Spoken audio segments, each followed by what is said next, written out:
Okay.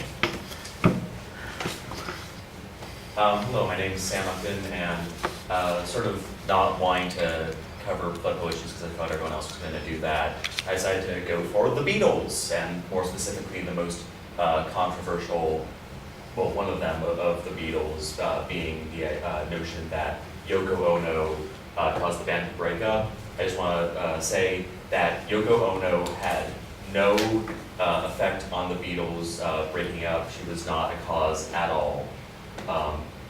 This has sort of been a myth in popular media and in sort of like fan and general consensus for decades, and it's really completely baseless. And sort of, I sort of want to here today tell you all about pretty much what actually happened with the Beatles, what actually caused them to break up, as well as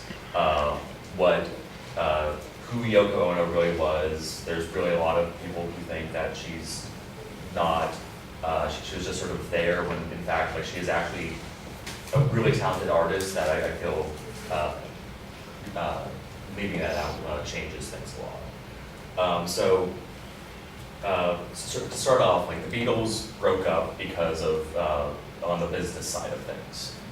This was, well, it was because of a business disagreement, but what was going on with the Beatles was that they had a very long sort of career together, and they were just getting really fatigued. They had made hundreds of songs at that point in the sort of 70s, well, by the 70s, and just they were not that as well together at that point as they were. And so the big thing that then caused them to break up was sort of there was a disagreement over working with a certain company, where Paul McCartney wanted to work with a company that sort of a friend of his family sort of did, while John wanted to go a different way, and just that disagreement was pretty much the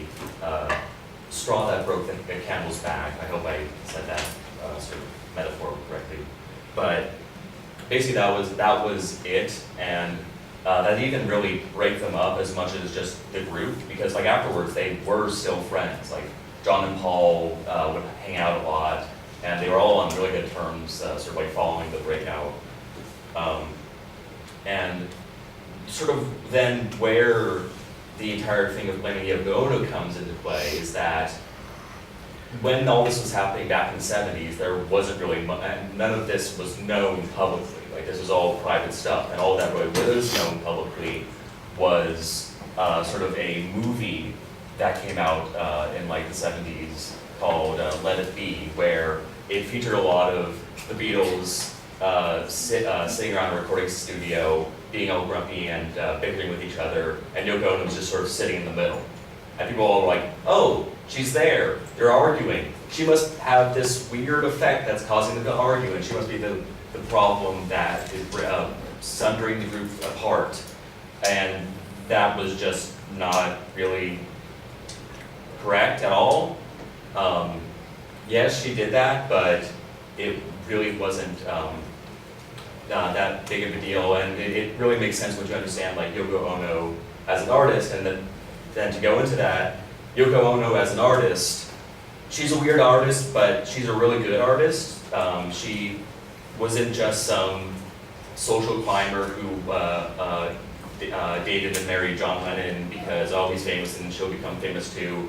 She's actually really talented and has influenced a good number of bands, and has is still working to this day. She's been working since the 60s, and if any of you watched Wes Anderson's Isle of Dogs, she actually plays a character there. I don't remember which, but she's still working and stuff. She's also influenced a number of bands, the B-52s and Meredith.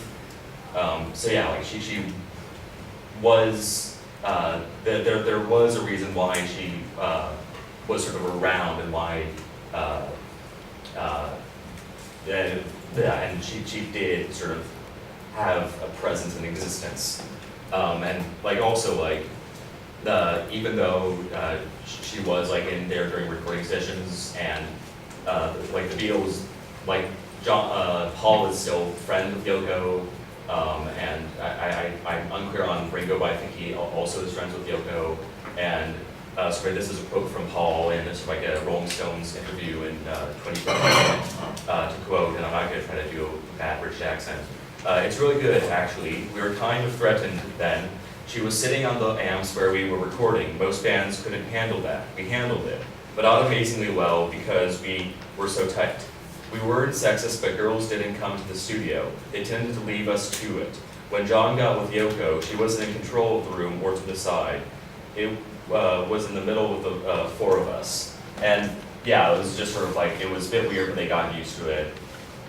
So yeah, like to go over like again, the Beatles broke up because of just general fatigue from decades of producing music and from like minor business issues, and like blaming it all on Yoko because she just happened to be there, I feel is, well actually just is, a very, not a good way to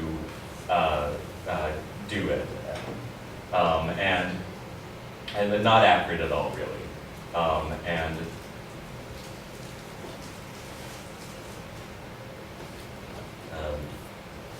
Yeah, like,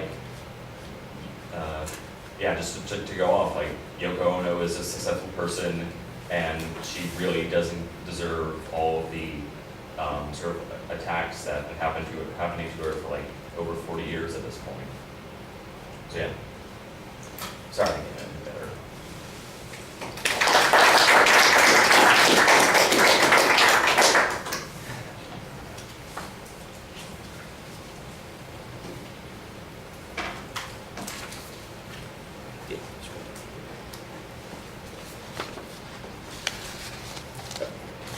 I'm really sorry, it's dirty. All right, that's all right. Don't worry about it. Have a seat. Don't just stand there because that makes me nervous. All right, the proposition's clearly identified. You have a preview of what the supporting structure is.